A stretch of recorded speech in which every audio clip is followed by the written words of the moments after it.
Vraiment, nous sommes tombés bas. Que les téléspectateurs m'en excusent. Nous sommes tombés bas. Bon, il n'y a plus d'autres termes. Je suis déçu. Et j'ai honte d'être béninois. Que les téléspectateurs m'en excusent. Sur le plan international, c'est une honte. Nous sommes des Africains après tout. Et béninois, ils doivent en aucun cas légaliser cet avortement. C'est grave. Je me posais beaucoup de questions depuis hier. Est-ce qu'ils ont bien réfléchi avant de nous amener cette loi? Vraiment, les gens ne réfléchissent pas. Les gens ne réfléchissent pas. Alors là, réellement, des intellectuels tarés existent au Bénin. Ils envoient nos filles à vadrouiller.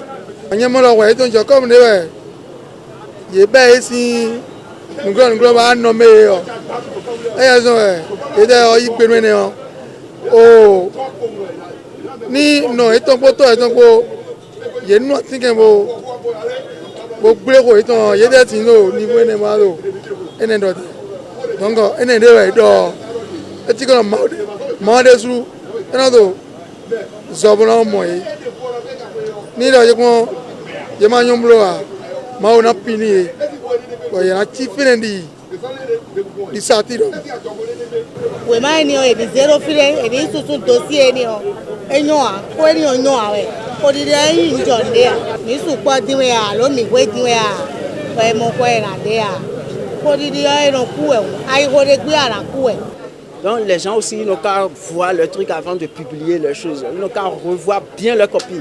Parce qu'ils savent, qu'il leur convient de comprendre que c'est un peuple, le peuple béninois est un peuple mûr. L'avortement légalisé là, c'est qu'on a légalisé l'assassinat des hommes. On autorise l'assassinat des vies humaines. Le bébé qui va naître. Est-ce qu'on sait ce qu'il fera pour le Bénin demain? Ceux qui sont députés aujourd'hui, si leur maman avait avorté, Vlavonou, président de l'Assemblée monocolore, si ta maman t'avait avorté, est-ce que tu seras là aujourd'hui? Les femmes aussi députées qui ont cautionné tout ça là, l'Assemblée nationale qui est là, les femmes qui sont là, viennent de légaliser la prostitution. Je m'en excuse, mais je le dirai.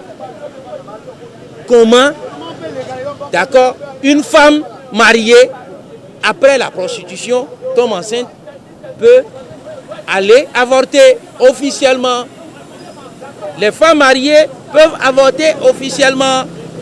Nos jeunes filles des collèges, des lycées, des universités, on leur dit avortez, prostituez-vous, comme vous voulez. Mais le châtiment de l'Éternel les attend. Ce n'est pas tous les bébés qu'on avorte. Non, il y aura des morts, hein? Et s'il y a des morts de ces femmes-là, les députés sont complices. Le gouvernement de la rupture est complice. Et ils vont supporter les conséquences. Soyez sûrs. Ils font des choses de telle manière que la nature même se fâche contre nous. C'est pourquoi il y a maintenant tout un mélange où on ne comprend plus rien.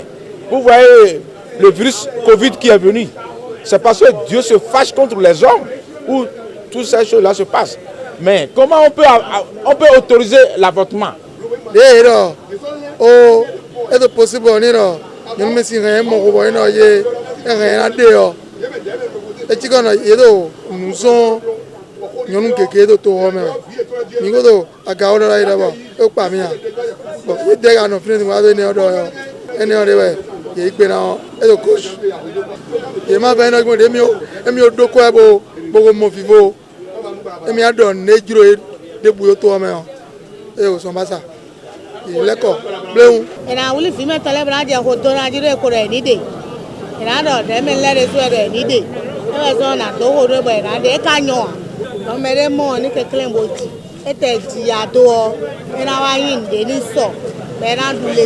Le fait de légaliser la loi sur l'avortement, j'aurais appris qu'il y a un seul député qui a dit non.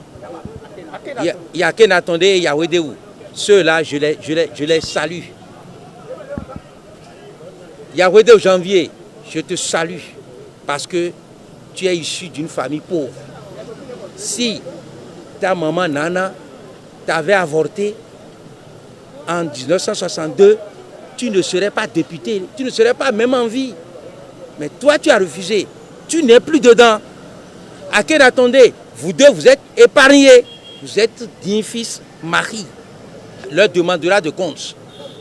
L'espace leur demandera de compte. Il y a des cas spécifiques où la femme ne peut plus tenir la grossesse. Alors là, les médecins savent comment faire.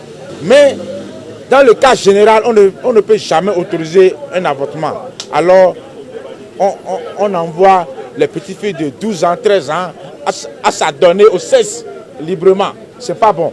Ils sont des papas. Mais dans les maisons, dans les chambres, est-ce qu'ils arrivent à contrôler leurs filles? Mais quand les filles entendent que c'est mon père même qui m'a donné l'ordre d'aller faire ça, alors, mais c'est maintenant qu'ils vont, que ce soit homme ou fille, là, c'est maintenant qu'ils vont commencer par s'adonner à la sexe, parce qu'ils savent qu'une fois tombé en grossesse, j'irai avorter librement, c'est officiel maintenant, donc bon vent au sexe. Mais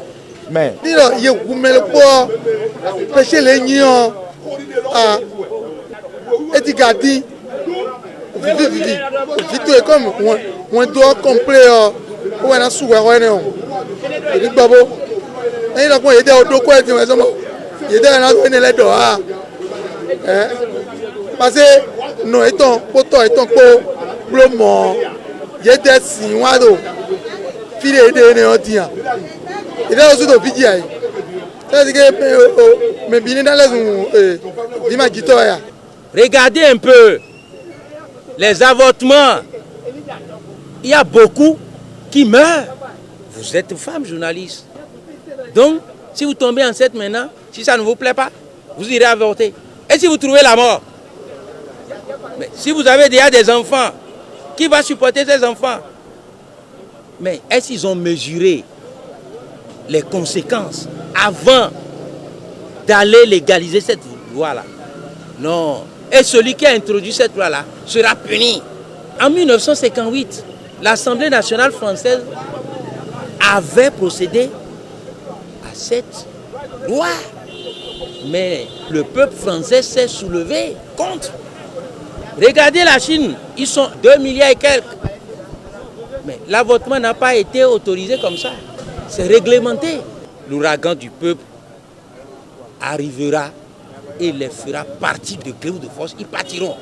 Parce que ceux-là, ils ne défendent pas le peuple. Ils ne défendent pas les intérêts du peuple. Légaliser l'assassinat des hommes, ça ne doit pas se passer comme ça dans mon pays. Non. L'avortement, c'est un acte criminel. Le médecin même qui avorte est un criminel. Pourquoi? Vous savez que l'avortement qu'ils font là, il y a des fois où tu vas faire, tu ne vas plus jamais concevoir à cause de cet avortement que tu as fait. Et tu ne sais jamais si l'enfant que tu as avorté serait un président ou un ministre. Tu as tué librement. Maintenant, on officialise ça encore. Mon cher président Talon, ne promulguez jamais cette loi. Il faut jeter ça dans le caniveau. C'est très simple. Sans mentir, le président de l'Assemblée nationale, il a fait ça sciemment. Et peut-être demain, il va aller faire confession. Je ne sais pas. Si c'est peut-être il va aller faire confession et Dieu va le pardonner, je ne sais pas. Mais si vous acceptez l'avortement aujourd'hui, donc l'homosexuel, qu'est-ce que vous allez dire de l'homosexuel?